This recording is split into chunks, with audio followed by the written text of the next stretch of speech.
Dear students, अस्सलाम वालेकुम। आज की ये वीडियो उन लोगों के लिए है जो कि बहुत ही कम वक्त में इंग्लिश ज़ुबान सीखना चाहते हैं। इस वीडियो में अगर आप गौर से ये वीडियो देखोगे तो इंशाल्लाह अगर आप फोर्थ या फिफ्थ के स्टूडेंट भी हो, अगर चौथी या पाँचवीं जमात में आप पढ़ते हो, तो तब भी इजीली आप इंग्लिश को अराउंड 50 to 60% आसानी से समझ जाओगे। इसमें मैं आपको टेंसेस इस वे के अंदर बताऊंगा जो कि नहायत ही आसान तरीका है। स्टूडेंट्स, 3 किस्म के मेन टेंसेस होते हैं: प्रेजेंट टेंस, पास्ट टेंस और फ्यूचर टेंस। प्रेजेंट कोई भी वो चीज़, जिस तरह के इसके नाम से वाज़ेह है कि प्रेजेंट जो कुछ अभी प्रेजेंट में हो रहा है, यानी कि ज़मानाए हाल में हो रहा है, उसको हम प्रेजेंट टेंस के अंदर कवर करते हैं और मज़ीद इसके 4 पार्ट्स हैं। इसी तरह पास्ट टेंस जो कुछ भी गुजर चुका है उसको हम पास्ट या ज़मानाए माजी के अंदर याद करते हैं या बोलते हैं, यानी कि वो पास्ट का ज़माना है। और इसी तरह जो फ्यूचर अभी आने वाला टाइम है या अभी जो काम होगा उसको हम फ्यूचर में कैटर करेंगे। तो स्टूडेंट्स, प्रेजेंट इनडेफिनिट से हम स्टार्ट करते हैं कि प्रेजेंट इनडेफिनिट में हम जो पहचान, अगर हमारी ज़ुबान उर्दू, मादरी ज़ुबान उर्दू है और हम उर्दू से उसको इंग्लिश में ट्रांसलेट करना चाहते हैं, तो हम अपने माइंड में जस्ट अगर कोई भी सेंटेंस हमने बोलना है या कोई भी सेंटेंस हमने समझना है, तो सबसे पहले हम देखेंगे कि ये कौन सा टेंस है और किस तरह इसकी बात हो रही है। तो से कि उसके अंदर जो पहचान हमें इन माइंड रखनी पड़ती है वो ये है कि सेंटेंस के आखिर में किस किस्म के हरूफ आ रहे हैं। अगर तो ता है, ती है, ते हैं या ता हूँ जैसे अल्फाज आ रहे हों, यानी कि मैं पानी पीता हूँ, मैं काम करता हूँ, मैं सोता हूँ, मैं जागता हूँ, बच्चे खेलते हैं वगैरह वगैरह, तो इसके अंदर हमें ये पता लगता है कि कोई भी काम इस वक्त है, और है से तो ये हमें वाज़ेह हो जाता है कि ये प्रेजेंट की बात हो रही है। और ता है, ती है, ते हैं से हमें ये वाज़ेह होता है कि ये प्रेजेंट इनडेफिनिट है। तो प्रेजेंट इनडेफिनिट के अंदर हम हमेशा जो वर्ब यूज़ करते हैं उसकी फॉर्म, हम वर्ब की फॉर्म फर्स्ट यूज़ करते हैं। जिस तरह के गो है तो हम उसके साथ एस या एस का इजाफा करते हैं अगर ही, शी, इट या कोई भी सिंगुलर पर्सन हो तो। उसमें एक एग्जांपल देखते हैं, मैं पानी पीता हूं, तो आए के साथ हम हमेशा फर्स्ट फॉर्म यूज करेंगे और उसमें एस या एस का इजाफा नहीं करेंगे। आई ड्रिंक वाटर, मैं पानी पीता हूं। मैं खाता हूं, आई ईट। और इसी तरह अगर स्टूडेंट्स इसमें वो खाता है, ही ईट्स, हम एस का इजाफा करेंगे। वो जाता है, ही गोज, एस का इजाफा इसमें करेंगे। मैं जाता हूं, आई गो, इसमें हम एस या एस का इजाफा नहीं करेंगे। इसी तरह स्टूडेंट्स, मैं अभी इसके 3 पार्ट्स आपको कंफ्यूज ना करने के लिए अभी मैं उनको डिस्कस नहीं करता। इससे पहले मैं आपको, जिस तरह के अभी हमने प्रेजेंट सिंपल को डिस्कस किया, अभी मैं आपके साथ पास्ट सिंपल और देन फ्यूचर सिंपल डिस्कस करता हूं। उसके बाद हम कॉन्टिन्यूस और फिर परफेक्ट और परफेक्ट कॉन्टिन्यूस के बारे में बात करेंगे। तो इसी तरह अगर एक चीज हो चुकी हुई है, या ये जिस तरह प्रेजेंट इनडेफिनिट के अंदर अभी के ज़माने में जो कॉन्टिन्यूटी में काम हो रहा है, जो काम हम रोज़ करते हैं, यानी कि कोई भी काम जिसके अंदर हम रोज़ स्कूल जाते हैं, हम रोज़ खाना खाते हैं, यानी कि कॉन्टिन्यूटी में हो रहा होता है, तो उसको हम प्रेजेंट सिंपल या प्रेजेंट इनडेफिनिट में सेंटेंस को ट्रांसलेट करते हैं। इसी तरह अगर कोई काम माजी के अंदर हमने किया या होता था, तो उसके लिए हम पास्ट सिंपल टेंस यूज करते हैं। और पास्ट सिंपल टेंस नहायत ही आसान है कि उसमें जस्ट हमने किसी भी सिंगुलर या प्लूरल सब्जेक्ट के बाद हमने जस्ट वर्ब की सेकंड फॉर्म यूज करनी होती है। जैसे कि अगर हम कहना चाहते हैं कि वो गया, तो हम जस्ट इसको ही वेंट यूज करेंगे, या वो जाता था, ही वेंट। इसी तरह वो खाता था, ही एट, और वो उसने खाया, ही एट। यानी कि हम simple second form of verb उसमें यूज कर लेते हैं। वो पढ़ती थी, शी रेड, और शी स्टडीड। तो जस्ट इसके अंदर, या उसने पढ़ा, शी स्टडीड, हम जस्ट सेकंड फॉर्म यूज कर लेते हैं। अब बात करते हैं हम इसी में फ्यूचर सिंपल टेंस की। तो फ्यूचर सिंपल टेंस में जो पहचान होगी वो जस्ट कोई भी काम, मैं ये काम करूँगा, वो ये काम करेगा, वो खाना खाएगा, वो सोएगा, वो खेलेगा वगैरह आए तो आपने उसको सिंपल फ्यूचर टेंस के अंदर ट्रांसलेट करना होता है। वो खाना खाएगा, ही विल ईट फूड। मैं खाना खाऊंगा, आई विल ईट फूड। आई और वी के साथ हम नॉर्मली फ्यूचर सिंपल में शैल भी यूज करते हैं, लेकिन वो अगर आज की मॉडर्न इंग्लिश लैंग्वेज के अंदर जस्ट विल ही तमाम सब्जेक्ट्स के लिए यूज हो जाता है और आप उसको विल को ही यूज कर सकते हो। आई शैल ईट, मैं खाना खाऊंगा, या आई विल ईट, मैं खाना खाऊंगा भी आप दोनों तरीकों से इसको यूज कर सकते हो। वो पढ़ेगा, ही विल रीड, और हमेशा विल के बाद और शैल के बाद वर्ब की हमेशा फर्स्ट फॉर्म यूज होगी, यानी कि रीड, या वो जाएगा, ही विल गो, मैं जाऊंगा, आई विल गो। वो खेलेंगे, दे विल प्ले, मैं खेलूंगा, आई विल प्ले। तो ही, शी, इट हर सब्जेक्ट के साथ विल के बाद फर्स्ट फॉर्म ही यूज होगी। अब स्टूडेंट्स बात करते हैं प्रेजेंट कॉन्टिन्यूस टेंस की, जिसको हम प्रेजेंट प्रोग्रेसिव टेंस भी बोलते हैं, जो कि बिल्कुल इस वक्त राइट नाउ जो काम हम कर रहे होते हैं। मीन्स आई एम टीचिंग, मैं पढ़ा रहा हूं, तो right now I am teaching, या right now I am speaking, मैं बोल रहा हूं। तो इसमें हम जस्ट जो 3 हेल्पिंग वर्ब्स यूज करते हैं वो इज, एम, आर, और उसके बाद वर्ब की first form plus ING use करते हैं। वो खाना खा रहा है, ही इज ईटिंग फूड, और ही इज ईटिंग मील।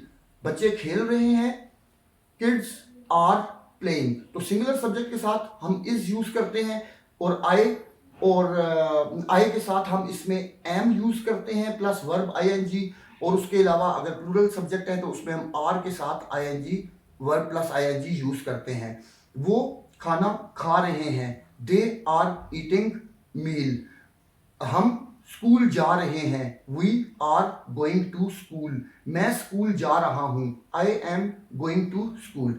इसी तरह स्टूडेंट्स इसमें पास्ट कॉन्टिन्यूस या पास्ट प्रोग्रेसिव टेंस की अगर हम बात करें तो उसमें जस्ट हम जहां पर प्रेजेंट कॉन्टिन्यूस में is, am, are helping verb use करते हैं, वहां पर जस्ट हम वॉज और वर हेल्पिंग वर्ब यूज करते हैं, जिसमें वॉज अगर सिंगुलर सब्जेक्ट है तो वॉज यूज करते हैं, और अगर प्लूरल सब्जेक्ट है तो उसमें हम वर यूज करते हैं। बच्चे खेल रहे थे, द बॉयज या the kids, the children were playing. बच्चे खाना खा रहे थे, the kids were eating food और मील। तो इसमें जस्ट हम वॉज और वर्ब के बाद वर्ब प्लस आईएनजी यूज करते हैं, जिस तरह हम प्रेजेंट कॉन्टिन्यूस में इज, एम, आर के बाद वर्ब प्लस आईएनजी यूज करते हैं। वो सो रहा है, ही इज स्लीपिंग। वो खाना खा रहा है, ही इज ईटिंग फूड।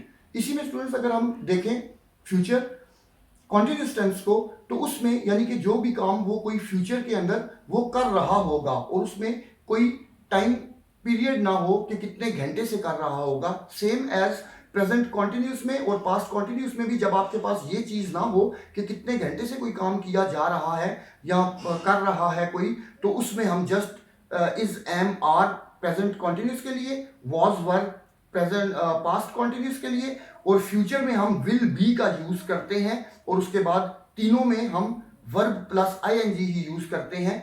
वो स्कूल जा रहा होगा, he will be going to school. और इसमें आप अगर कहते हैं कि मैं स्कूल जा रहा हूँगा, तो I will be going to school, या I shall be going to school. जैसे कि मैंने आपको बताया कि आप आई और वी सब्जेक्ट के साथ आप शैल भी यूज कर सकते हो।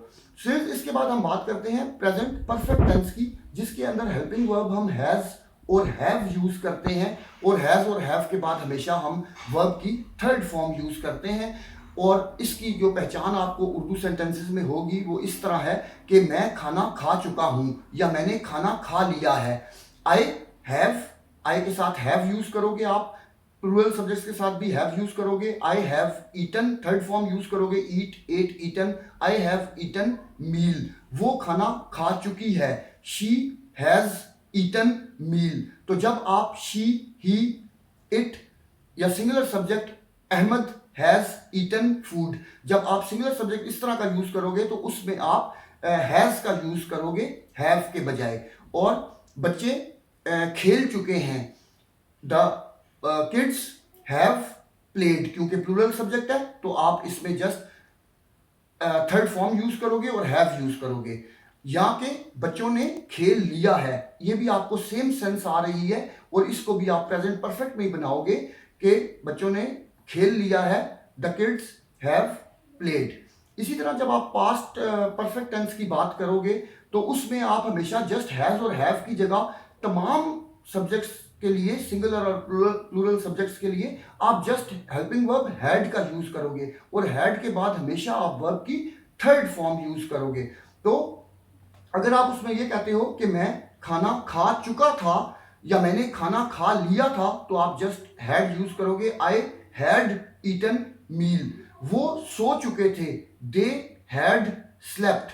आप हैड के बाद थर्ड फॉर्म यूज करोगे और तमाम सब्जेक्ट्स के साथ आप had he helping verb use करोगे।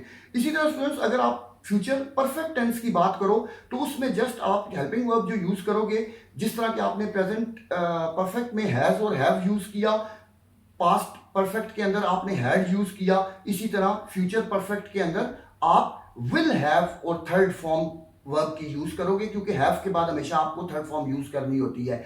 हम खाना खा चुके होंगे मींस ये फ्यूचर की बात हो रही है और खा चुके होंगे, तो आप इसको इस तरह सेंटेंस को ट्रांसलेट करोगे, we will have eaten food, यानी कि विल हैव के बाद आप थर्ड फॉर्म यूज करोगे। वो खेल चुके होंगे, दे विल हैव प्लेड। मैं सो चुका हूंगा, आई विल हैव स्लेप्ट। गाड़ी जा चुकी होगी, द कार और the train will have left.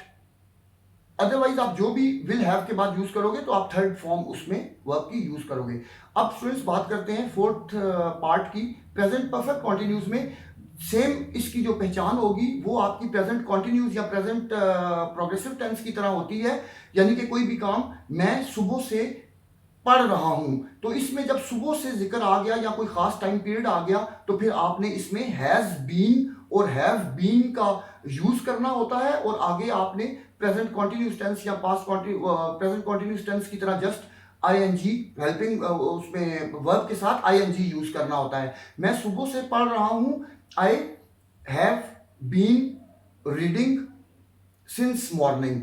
और स्टूडेंट्स इसके अंदर वो सुबह से पढ़ रही है तो आप हैव की जगह हैज यूज करोगे, she has been reading since morning. और मैं 2 घंटे से खेल रहा हूं, I have been playing for 2 hours. वो 2 घंटे से सो रही है, she has been sleeping for 2 hours.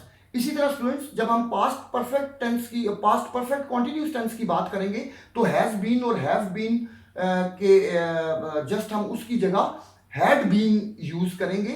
वो 2 घंटे से खाना खा रही थी, she had been eating food और ईटिंग मील फॉर 2 आवर्स। बच्चे 3 घंटे से खेल रहे थे, the children had been playing for 3 hours. वो सुबह से पढ़ रही थी, शी हैड बीन स्टडीइंग और रीडिंग सिंस मॉर्निंग। तो स्टूडेंट्स इसमें जस्ट हम तमाम सब्जेक्ट्स के लिए हैड बीन ही का यूज करेंगे। और अगर हम बात करें फ्यूचर परफेक्ट कॉन्टिन्यूस की जो कि लास्ट टेंस है, तो उसमें जस्ट हम will have been, has been और हैड बीन के अलावा जो कि हमने प्रेजेंट और पास्ट में यूज किया था, हम यूज करेंगे helping verb will have been. वो 2 घंटे से पढ़ रही होगी, she will have been reading for 2 hours. वो 2 घंटे से खेल रहा होगा, he will have been playing for 2 hours. वो 2 घंटे से सो रहा होगा, he will have been sleeping for 2 hours. तो स्टूडेंट्स अगर आप इसमें डिफरेंट स्ट्रक्चर्स यानी कि अगर आप इसको जस्ट जो एग्जांपल्स आपको मैंने दी हैं, इसके अलावा भी आप इसमें उर्दू लैंग्वेज में कोई भी किसी किस्म की एग्जांपल्स जो कि आपकी डेली लाइफ के अंदर होती हैं, आप जस्ट उसको इसके अंदर इम्प्लीमेंट करो, और जब उसके लास्ट में रहा है, रही है, रहे हैं, ता है, ती है, या होंगे, जाएंगे, इस तरह के अल्फाज आए तो उनको अपने लिहाज से डिफरेंट वर्ब्स के साथ आप इसकी अगर प्रैक्टिस करोगे तो अराउंड आपका 50-60% आपका इंग्लिश का जो बोलने का और लिखने का इशू है वो रिजॉल्व हो जाएगा। और मैं मज़ीद भी आपके लिए इस तरह की वीडियोस लाता रहूँगा जिसमें हम नेक्स्ट टाइम तमाम एक्टिव पैसिव वॉइस सेंटेंसेस हम डिस्कस करेंगे। ये तो हमने अभी आज की उसमें सिर्फ जस्ट एक्टिव वॉइस सेंटेंसेस को कवर किया है। और जब आपको अगर एक्टिव वॉइस सेंटेंस का वक्ती तौर अगर आपको एग्जैक्ट उसकी ट्रांसलेशन आपकी समझ में ना आ रही हो तो आपके पास एक बहुत ही इजी वे होता है कि आप जस्ट उसमें पैसिव वॉइस स्ट्रक्चर को यूज़ कर लो, क्योंकि वो अगर उसके अंदर हेल्पिंग वर्ब और हमेशा आपने वर्ब की थर्ड फॉर्म यूज़ करनी होती है तो आप में उसके अंदर एक फ्लुएंसी आपकी लैंग्वेज में उसमें ज़रूर आपको देखने की मिलेगी। तो नेक्स्ट वीडियो में इंशाल्लाह ताला मिलते हैं। Thank you so much. Okay, अल्लाह हाफिज़।